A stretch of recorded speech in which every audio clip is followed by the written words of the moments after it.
Welcome back to the channel, where we uncover hidden wisdom in life's most ordinary moments and explore the deepest truths behind love, growth, suffering, and transformation. Today, we are looking at one of the most radical and enlightening ideas in all of Buddhist thought about family life.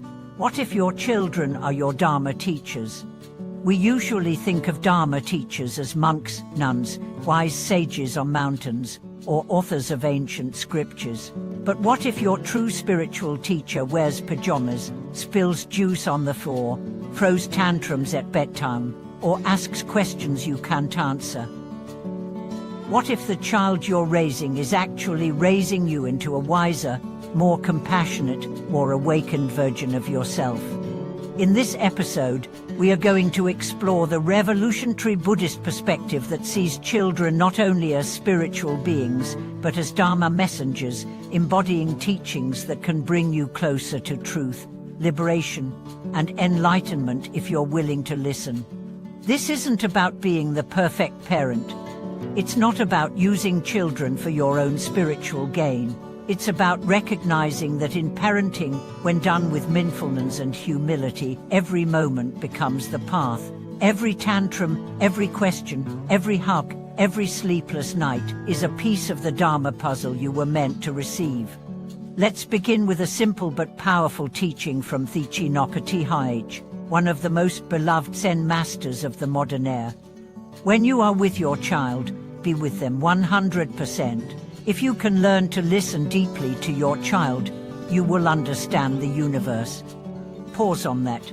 To listen deeply to your child is to understand the universe. Why? Because your child is not just your child.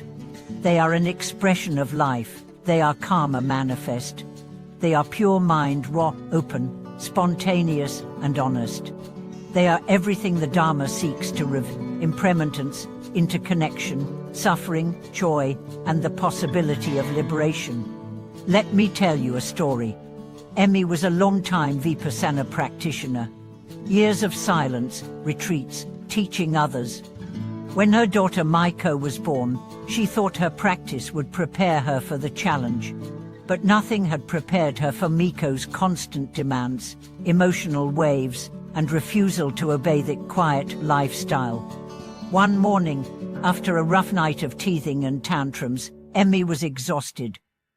As she went to light incense and sit for meditation, her daughter tucked her sleeve and said, "You don't need a candle.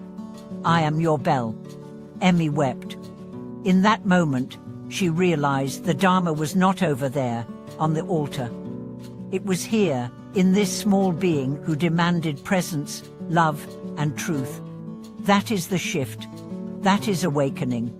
The Buddha taught that suffering rises from attachment, craving, and ignorance. Children reveal all of that fast. They challenge our attachments to time, sleep, plans, identity. They force us to face cravings for control, for ease, for peace. They dissolve our ignorance by showing us our unconscious patterns, triggers, and inherited beliefs. But children don't just point out suffering, they also show the path out. Watch a child closely. See how quickly they cry and then laugh, how easily they forgive, how they exist in the now, how they question everything. These are the qualities of a Zen master. These are the foundations of the Eightfold Path. Children are masters of impermanence. One minute they're angry, the next they're peaceful. They teach us not to cling because nothing stays. They teach us not to judge because everything changes. And most of all, they teach us to return to ourselves, to presence, to the breath. Let's go deeper. In Buddhist psychology, the mind has two aspects: the storehouse consciousness, where karmic seeds are held, and the manifest consciousness, where those seeds sprout into experiences, feelings, and thoughts. Children, especially young ones, are close to that storehouse. Their actions often reveal patterns that adults have long buried. That's why they're so emotionally reactive and energetically open. But that also makes them reflectors. Your child shows you what you haven't healed. not to hurt you, but to offer you the chance to wake up. Think of your child's recurring behavior as a mantra, a teaching that returns again and again until it's heard. Why won't they listen? Maybe the Dharma is asking, why don't you listen to yourself? Why are they so stubborn? Maybe the Dharma is asking, where are you unyielding? Why do I get so angry with them? Maybe the Dharma is asking, what part of you is still afraid? And when you meet those questions not with shame, but with curiosity, you begin to see your child not as a challenge, but as a mirror. A Dharma mirror. One that reflects not just your wounds, but your capacity to grow. Let me tell you about Matteo and his son Cain. Cain had at head and was often disruptive at school. Matteo, a meditation teacher, was frustrated. He couldn't understand why his son resisted structure, stillness, and focus. One day, after yelling at Cain for forgetting his homework again, Matteo sat in meditation and suddenly remembered his own childhood, the pressure to perform, the punishment for mistakes, the feeling of never being enough. Cain wasn't resisting the Dharma. He was exposing Matteo's unmet pain. From then on, Matteo stopped forcing meditation. He started playing mindfulness games. They created a peace corner in their home. And through laughter, play, and presence, both father and son transformed. That's the Dharma in action. The word Dharma means truth or teaching. And where is truth more than in the relationship between parent and child? Children dismantle ego. They make you humble. They remind you that enlightenment isn't a distant mountain. It's right here, in spilled cereal, bedtime stories, and unexpected tears. So how can you treat your child like a Dharma teacher without giving up your role as their guide? Here are a few practices rooted in Buddhist wisdom. 1. Begin each day with a bow. Look your child in the eyes and silently bow, not in worship, but in acknowledgement. Say to yourself, may I learn from you today. 2. Practice reflective listening. When your child is upset, don't jump to fix. Repeat what they say. You feel sad because your friend didn't play with you. Let them feel seen. This builds right speech and right understanding. 3.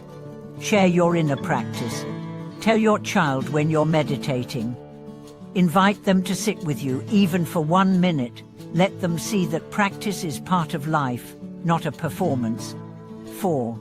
Turn challenges into koans. When your child behaves in ways you don't understand, treat it like a Zen koan, a riddle meant to break open your mind. Ask, what is this moment trying to teach me? 5. Make suffering sacred. When things fall apart, school stress, meltdowns, family tension, light a candle and say, may this suffering open our hearts. Ritualize it, honor it. Don't hide from it. Your child may not know sutras or chant mantras, but their every question is a Dharma gate. Why do people die? Why do people hurt each other? Why can't we be happy all the time? Don't rush to answer. Let the question breathe. Let it teach you. Because parenting is not just a social role. It's a spiritual path, a monastery with no silence, a retreat with no schedule. And the master leading you might be 3 feet tall.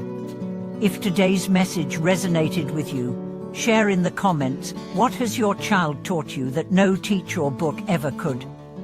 What Dharma have you found in parenting? Subscribe for more content like this, and send this video to someone who's raising a child with love, struggle, and awakening. Remember, your child doesn't need you to be perfect. They need you to be present. And the Dharma, it's not far away. It's right here in your child's laughter, their defiance, their dreams, their tears. Path to it. Learn from it. Let it transform you.